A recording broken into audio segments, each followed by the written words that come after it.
Okay,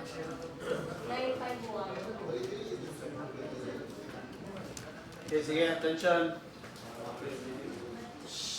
Okay, so the value there is per CBM.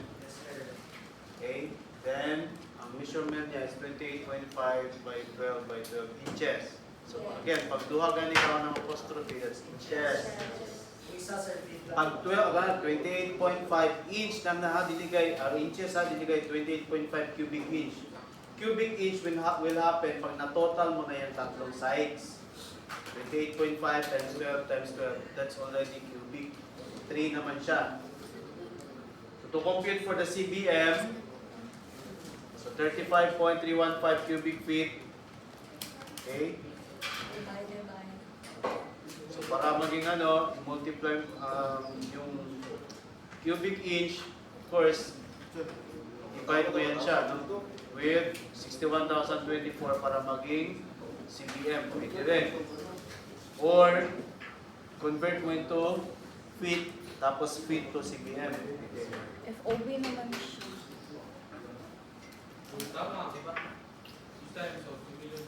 Okay, so DPU less distillation charge 223.81 divide 1.10 OB plus freight.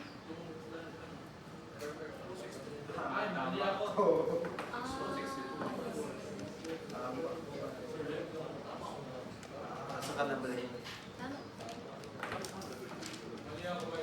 Kadali lang, sir.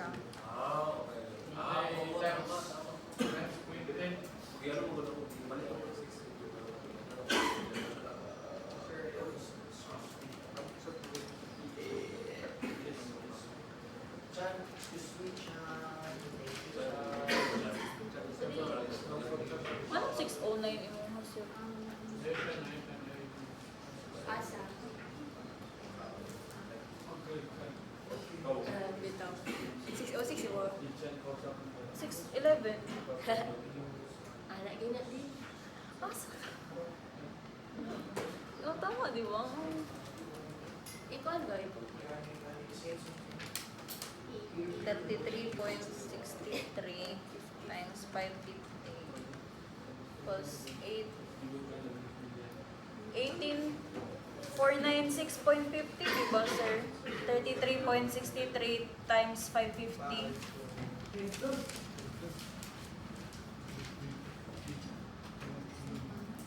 $18,496.5.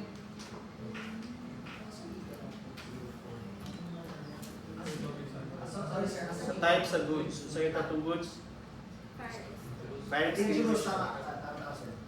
Basta full ang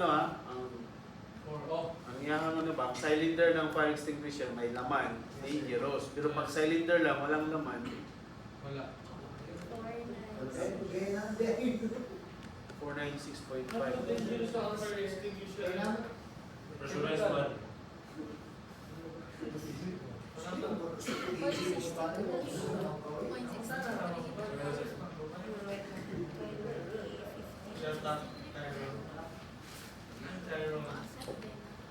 Ako mag-affected. Yeah, wait lang. May gina-change. Oo, 63.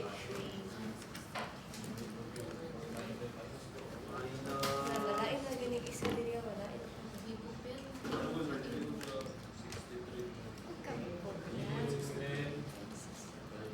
18,937.10.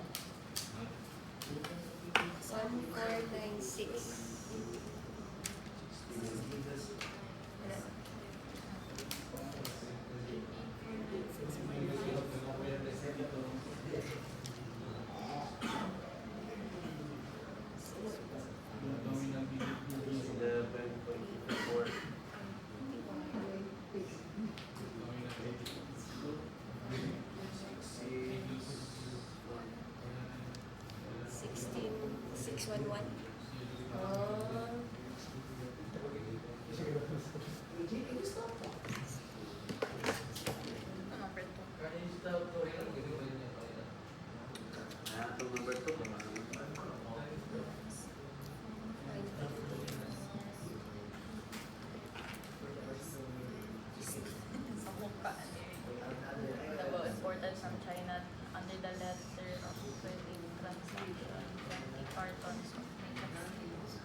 kaning number 2 ba si PT? Yan. Okay. Ha?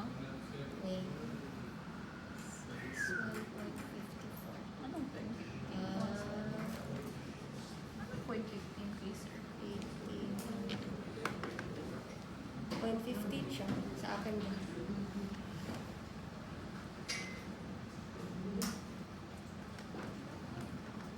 Bakit? Ito. I-plus Ah, tapos i-divide siya sa Maliday ako. dollar. Kaso man ito.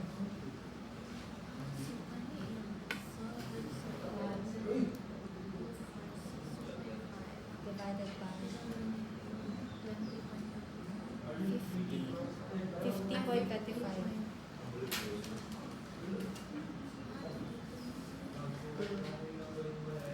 So,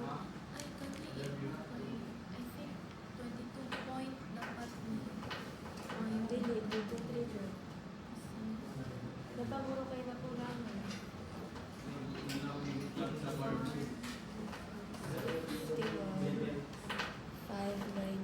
591.79.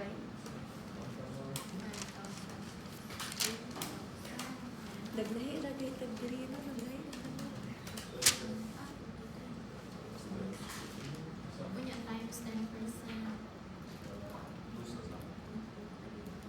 Dili, divided by 1.5. Oh, para tanggalin.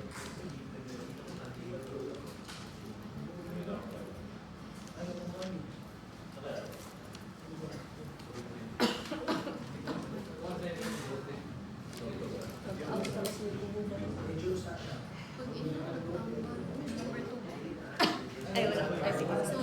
Sir, kung loaded, sir, dangerous, sir. Kung unloaded siya, sir, You are general lang siya. Hindi, what I mean is, loaded ang customer Parang sa dito, baka na- facility nice by load. delivery. Ah, sunod na lang. Ang sunod na lang ba? Loaded. Wala ka na. Pero ka na lang, dangerous na siya kung ibunal. Pero kung... Pero general lang yun siya, sir, kung wala sulod.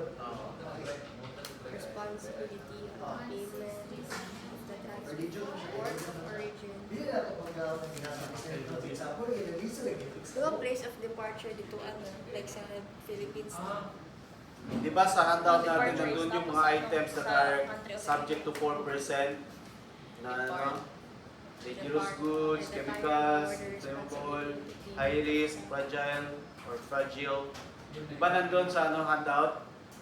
Yes. Yun. And the buyer border responsibility. Ang glass, sir, sa perishable goods po na. Hindi perishable, like Dangerous. dangerous lang.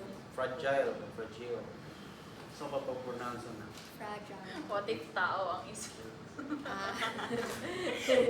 Criminal na natin. Ay lang, ito rin yung report. So FCA lang siya. Kasi yun eh. Kapoy na yung Port of origin to Davao Airport. Sige na. Oh, tara na si sir. Wala po naman. Sir, ang to, sir, FCA ba to? FCA to, ang to. Hindi na siguro. Saan may nakaputang dito? Nasaan point of delivery? Sa ano daw? Nasa sa deliver. Shenshen. Point of delivery. Warehouse of the airlines at the place of departure. Na, FCA. Kasi the bites of faith. Nagbayad sa freight kay... Si buyer daw. Lahi? Oh, grabe. I-plus ito lang. 664 ito kay... Ang insurance mo, basta dangerous. Dangerous mo first. 90, yapon siya. 4% 90. Tapos ang pagpuli natin, ito, kunin mo yung 21 kilos ang kuan.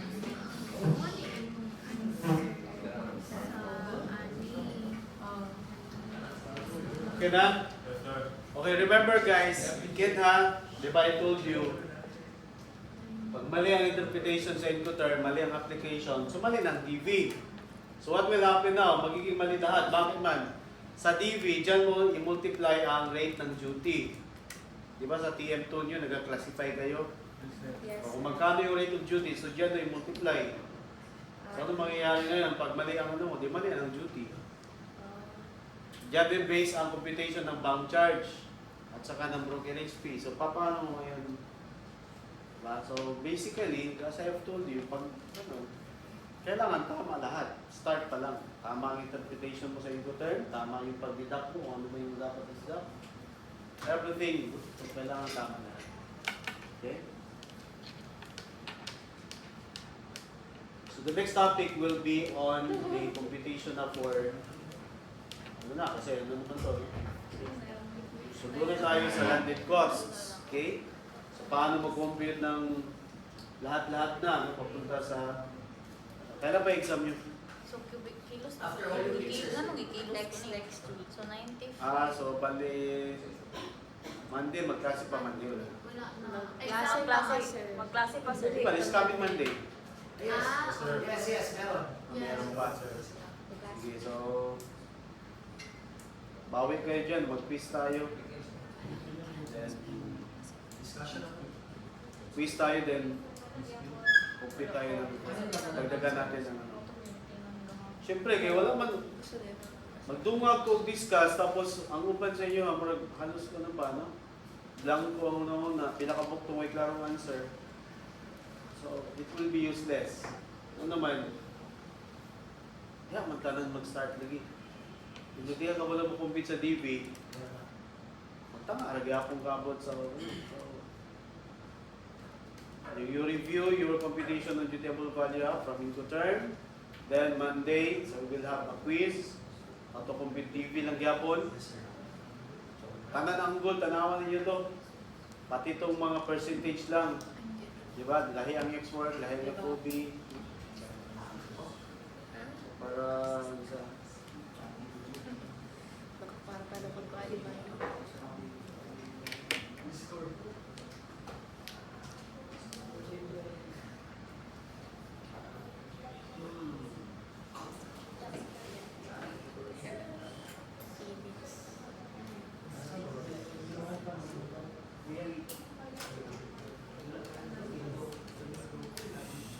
Kung naamoy gano'n.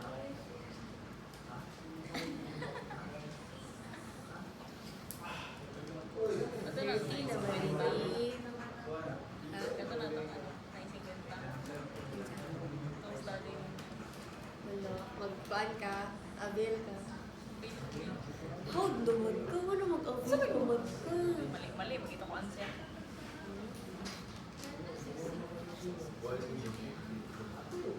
Zero point zero four.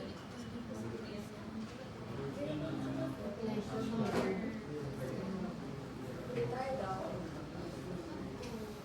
Gitry siguro.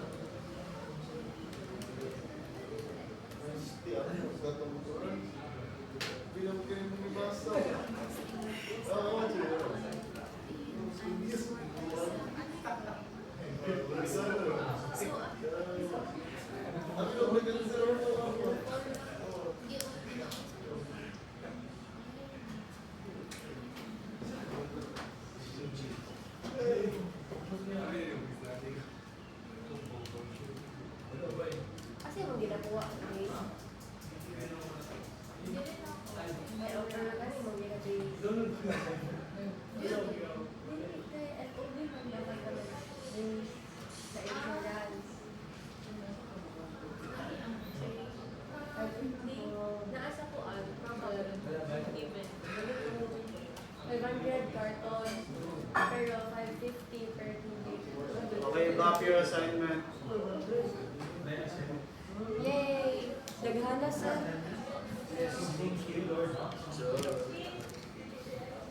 Kuan mo na dati. Kung ganyan ako, parang yun ako. Palit lang ako ba? Gapo lagi mo. La, dati na po ka ron. Kay Kate, gapo na eh. Dili naman ito. Ano kaya? Ako pag ako i-rest ako ko ba? Bito, kay da ako. Oh, gapo niya. Ako Gani. Kay Kate na ni Ma. Di plaza pa pala. hindi mo.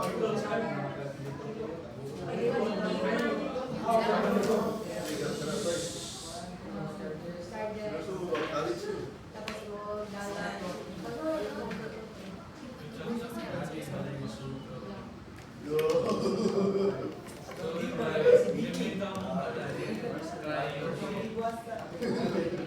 Gusto ko ng minipi. Minipi ako. Mutoy, kanasa ko mga bihon next year. Pagpangulan, lagi kay ChatGPT. Legit ba yan? Dili ka nagpahula kay ChatGPT. Nagpahula ko. Try na. Try na full. Okay, copy your assignment, then lakang sa Sir, polo kayo nga na, sir. Compute the correct amount of customs duty, bank card, brokerage, rule of duty. Sa ganito. Hala din na dyan.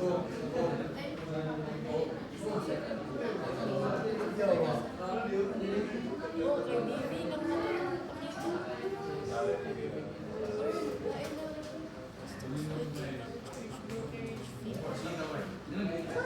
Ila ba lang brokerage fee?